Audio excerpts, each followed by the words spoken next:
Hello everyone, আজকে আমি তোমাদের সাথে মাছের ঝোলের সঙ্গে সজনে ডাঁটা রেসিপি শেয়ার করছি।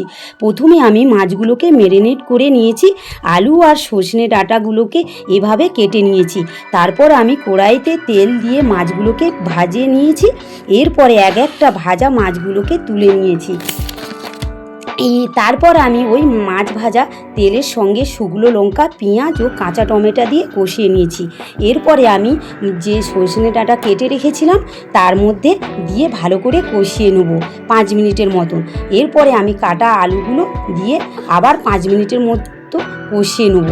এরপরে আমি যে মশলাগুলো দেব, হলুদ, লঙ্কা এবং পরিমাণ মতন লবণ দিয়ে দেবো।